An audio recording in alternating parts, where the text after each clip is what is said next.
अध्याय 2 सांख्य योग विश्लेषणात्मक ज्ञान का योग। अध्याय 2 श्लोक 20 न जायते म्रियते वा कदाचिन नायं भूत्वा भविता वा न भूयः अजो नित्यः शाश्वतोऽयं पुराणो न हन्यते हन्यमाने शरीरे। अर्थात आत्मा किसी काल में भी न जन्मता है और न मरता है और न यह एक बार होकर फिर अभावरूप होने वाला है।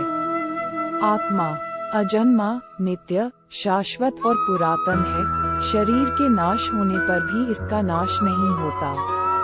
अध्याय 2 श्लोक 22 वासांसि जीर्णानि यथा विहाय नवानि गृह्णाति नरो प्राणी तथा शरीरानि विहाय जीर्णान्यन्यानि संयाति नवानि देहि। अर्थात जैसे मनुष्य जीर्ण वस्त्रों को त्याग कर दूसरे नए वस्त्रों को धारण करता है, वैसे ही देही जीवात्मा पुराने शरीरों को त्याग कर दूसरे नए शरीरों को प्राप्त होता है।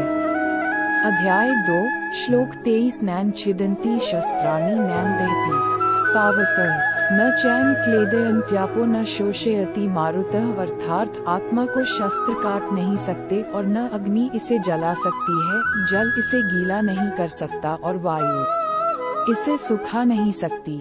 अध्याय 2 श्लोक 27 जात्स्य हि ध्रुव मृत्युर्ध्रुवं जन्म मृत्स्य च तस्मात् परिहार्यर्थे न त्वं शोचितुमर्हसि। अर्थात जन्मने वाले की मृत्यु निश्चित है और मरने वाले का जन्म निश्चित है, इसलिए जो अटल है अपरिहार्य है उसके विषय में तुमको शोक नहीं करना चाहिए।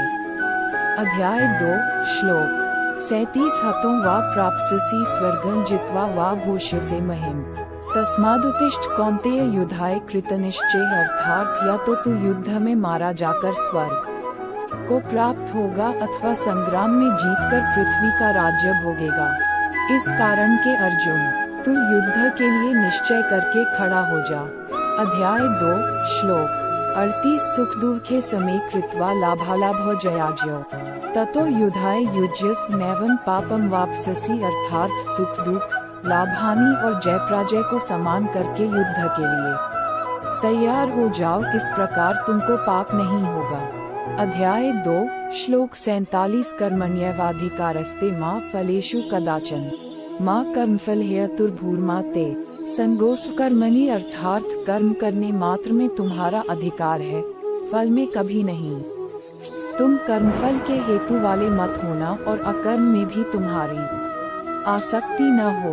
अध्याय 2 श्लोक 48 योगस्थः कुरु कर्माणि संगं त्यक्त्वा धनंजय सिद्ध्य सिद्ध्योः समो भूत्वा समत्वं योग उच्यते। अर्थात हे धनंजय, आसक्ति को त्याग कर तथा सिद्धि और असिद्धि में संभाव होकर योग में स्थित हुए तुम कर्म करो, ये संभाव ही योग कहलाता है।